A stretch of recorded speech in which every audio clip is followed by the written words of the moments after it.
Hello, investors and traders, and welcome to the weekly market report. I'm AJ Monty, and this is a one-year daily candle chart of the Invesco QQQ Trust. This is basically the ETF that tracks the tech sector. Again, ticker symbol QQQ. And as I zoom in here, you'll see that I've left my lines on the chart from last week, like I do all the time, to see how the forecast worked out. And on Monday, we came right down to that support level that I drew last week, hit my target, and then bounced. Now, this happened a little bit sooner than I expected, but nonetheless, it did hit that target. We bounced off of support. And what does that mean for next week? Well, if you look above the market right here, you'll see a key resistance area just below 360. Now, in addition to that, we have 1, 2, 3, 4, count them, 4 green candles in a row. That's known as a stale green light. However, today's candle, if I zoom in a little bit more, you can see we have hardly any shadow above that candle on slightly higher volume. So this forecast is going to be a little bit different than some of the others that I'm going to be looking at here. But I think on Monday we could go just a little bit higher. But look down below, we have the CCI in overextended territory with the stochastics at some of the highest levels we've had all year. So that's overbought. It's overextended, right? So Monday we might go a little bit higher, but I think by the end of the week, and I'm going to look to the left as I draw to the right to get that angle, drawing my zip line here, you can see that my target for next week is going to be 338.39. That should bring us very, very close to that 20-period moving average. So for you option traders out there, I think we're more or less stuck in this range right here for a little while. We have to keep an eye on this key support level down here, because once that breaks, we'll have a slew of sell stops being triggered off as traders go and make a move to protect any positions that they have. Now, I'm going to take a step back. I'm going to spend a little time on this one. Take a look at the moving average crossovers. See this now? Interestingly enough, we came right up to the 50-period moving average. And with that, you can see that the 100-period, this is the red line, the 100-day moving average right here, is still converging in on the 200. In order for that line to go up, we have to get the prices above that moving average. And I doubt very much that we're going to see that anytime soon. So while the markets have had a rally this week, that moving average is continuing to move closer to that 200-period moving average. And once that crosses, that is going to spark a lot more program selling. We're going to see a lot of fund managers adjusting positions. So long term, I'm still very bearish. Short term, again, like I said, I think we could see just a little bit of a rally on Monday, but then right back down to the moving average. And then we'll have to go week to week on that forecast. All right, so that is for the Qs. Let me go back now and go to the IWM, which is the Russell 2000 ETF right there. You can see I left my lines on the chart. We came within pennies on Monday of hitting that target. Remember last week, if you go back and listen to the recording, all I did was I moved this previous forecast over and extended the timeline on that more or less. Came within, I think it was 6 cents of hitting that target, and then guess what? We bounced again. Now, IWM, let me erase these lines and I'll redraw so we can keep these nice and clean. If you remember, months ago, actually back in May of last year, I established the 210 level as a key support level for IWM. And I was constantly talking about the option traders and how that 210 level was going to be a critical point where we were going to reverse all of our positions from positive delta or bullish to negative. And then what happened? 210 was broken and we did very well with our put spreads.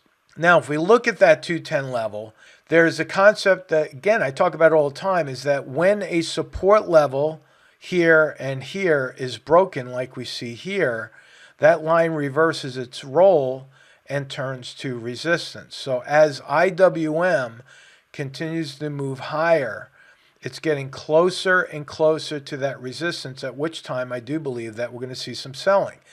Down below, there's still a very minor gap right there. See, if I magnify that, you'll see the gap. It's very, very small, but it's still a gap. And 80% of the time, gaps do fill. So here's another one. Like the Qs, I think we're going to go up maybe on Monday. Maybe not. I'm just going to do this little blip of a zip line there. And then I think you're going to have to keep an eye on the volume, because once the volume drops, again, I think we're going to move right back down. Notice how I drew that angle on the zip line. Watch, I'll duplicate this and show you where I'm drawing from. See these angles back here and even here, this little area right there. I take that and then I duplicate it, because the markets tend to go up and down in the same angles. And we're very much in a cyclical pattern here. You can see it's almost like a sine wave, perfect wave pattern. And so keep your eyes on that moving average. Now down below, what does this support level mean down here right around 188? Well, this new support level down here is going to react in a similar way to the way the support level was once a support level and then broken. This will be as significant, because once we break out below that 188 level, you're going to see again additional selling as we step down into this bear market. So that's IWM. Now let's take a look at the spiders, ticker symbol SPY right here. We came down on Monday, didn't hit my target. We did bounce off of this support. I'm going to keep that in place. I'm going to erase this, but ultimately I do believe we're going to get back down to test that support level. Now this is a little bit different than what I mentioned in the Qs and in IWM, because if you look at the stochastics and the CCI down below, see right here as I magnify that, the CCI is extremely overbought right now. It's right at the top of that scale, but it's starting to hinge. It's starting to hinge as we're getting a couple of days of volume dropping there. Again, a stale green light. There is a resistance all the way up here. I don't think we're going to get that high, but that is a key resistance level. And again, just like what we saw earlier in the other markets, is that we have a wide trading range here, and the markets are more or less oscillating within this range. I mean, you have to keep an eye on what's going on around the world. I mean, with supply chain shortages, with Ukraine and Russia, and inflation and gas prices, you know, sometimes it's hard to believe that we even rallied today or this week alone with all that's going on. The Fed, knee-jerk reaction initially. We saw the markets rally, then they came off on the same day Powell was speaking. Again, I don't believe anything that the Fed is doing is going to help the inflation problem that we have right now. 25 basis points is basically going to do nothing. And so we have to keep an eye on that as well. So for my forecast, I do think that we're going to go up just a little bit, maybe. This is a big maybe right there. And then just like the rest of the markets, looking to the left as I draw to the right back down to that moving average. So SPY, the target there is, look at that, right to the dollar. It's $430 right there. You know, when I draw these to a decimal point, I don't pick it at the decimal point, obviously. I just read where that little data box pops up when I'm drawing that line. So, you know, we have a lot of scorekeepers out there that hold me to the penny, and I'm okay with that. But if you're trading, you don't have to be that exact. In fact, most of the option trades that we put on, a good majority of them, over 80% of the trades we put on, make money, even when the markets move against us, because that's how good the option markets are right now. On that note, really quickly, before I get into the VIX and the diamonds, if you're interested in learning how to trade options or how to read the charts or how to really manage your positions using our 1% risk management rule, right? The 1% rule for managing risk is something I came up with in 1988. It helps you relax and sleep at night and not have to worry that you're going to suffer a catastrophic loss. You can go to marketrebellion.com, talk to one of the representatives, and find one of the services or trade alerts that might fit best for your account. And with that, let me move right on to the VIX. This was extremely interesting here today. I am keeping my long-term target at 41.88. I'm keeping that in place. Now look what's happened. The VIX sold off on that bearish engulfing candle right there. See that? It sold off on the bearish engulfing candle. But as I zoom in here, look what's happening. We closed the VIX very close to the low, but down below here, the CCI is actually going up while the VIX had closed on its lows. That is a very rare occurrence. You don't normally see that. In fact, you can go back at any time and you can look at when the market's off. Like here, for instance, you see the VIX closed on the low, but the CCI was still moving lower and even crossing down below that momentum line. So this is, again, a rare occurrence that you see that happening. And what does that mean for the VIX? Well, that happens to be a very bullish indication short term. The other thing is we have a stale red light, 4 red candles in a row. I'm going to say maybe, again, like the rest of the markets, we might see the VIX go a little bit lower. So this is a maybe tick mark there. But then I think the VIX is going to go right up in the same angle that we see here and then possibly accelerate if we cross over that 20-period moving average. So that's going to be a big tell for the coming months, whether or not the VIX gets back up over that moving average, and I do believe it will. Now, last one here, and then I'm going to talk a little bit about the general markets as a whole.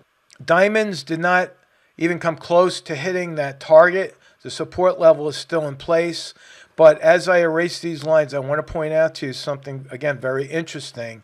Like the VIX, the CCI is going against the price action. So we have a key resistance area up here right around 351 for the diamonds. And we have a lower volume day. So I don't think the diamonds are going to get that high. In fact, I don't think they're going to move up all that much at all. So I'm going to just move that right down. Again, looking at the angles of the past action here, I'm putting a downside price target on the diamonds of 337.57. Now remember, with the Dow closing up about 274 points, of course, I talk about the 52-week high-low list, and you can see here the New York Stock Exchange had almost a 1-to-1 ratio, 52-week highs, 59 right there, 52-week lows, 58, so it's almost exactly matched 1-to-1. But you would think that with the markets going up, we'd have many more 52-week highs hitting, and that was not the case. If you look at the NASDAQ, we had 62 stocks hit a 52-week high, and we had, look at that, 85. So we had more stocks hitting a 52-week low than 52-week highs, not in a big ratio like we did last week, but that still is a weak breadth of the market. And in the description box below, I've put the link to this website, the Wall Street Journal website. It's WSJ.com. And you could bookmark this. I bookmark this on my page, and I check it 3 times a day at least. And I look for signals, then maybe a shift in the breadth of the market, and then I might adjust my positions accordingly. Now, finally, again, I've said this over and over again, watch what you're listening to, the news feeds, watch what you're reading, be very careful. There's a lot of folks out there in the globalist community worldwide. You could feel it. They're pushing for a war. All right, I'm not for any war here. I'm a military veteran. I do not like war. If you ask any military vet, no one wants to see war, especially the military folks, of course. But you can feel it, right? They're trying to push. They're trying to get Ukraine to get into NATO. Why? So they can have an excuse to fight back on Russia. While all of this is happening, there's a lot of people that debate me on this, but while all of this is happening, I want you to keep an eye on Taiwan and China. Watch what's happening over there. I really don't know how significant that's going to be for a market sell-off, but it's something that we don't want to be caught off guard. Keep an eye on your positions if you're long anything. I know that a lot of people are still in the buy-hold camp. Make sure you're using good risk management principles to protect that.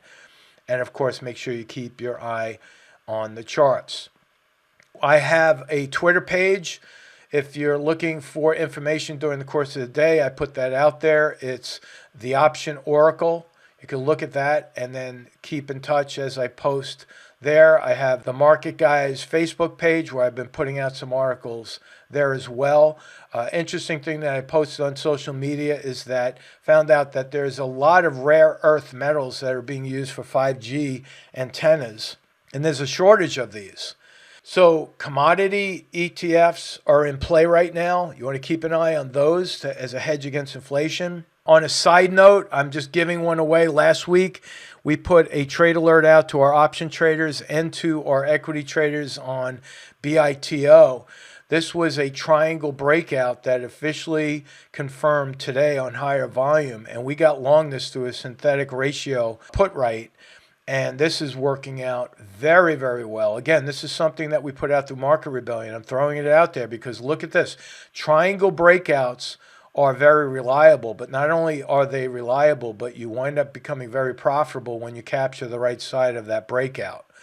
And that's exactly what's happening right there. All right, that's related to Bitcoin, obviously. And with that, I'm going to wish you a great weekend. Again, keep your eye on the charts. Make sure you're managing risk, and I'll talk to you next week. So long.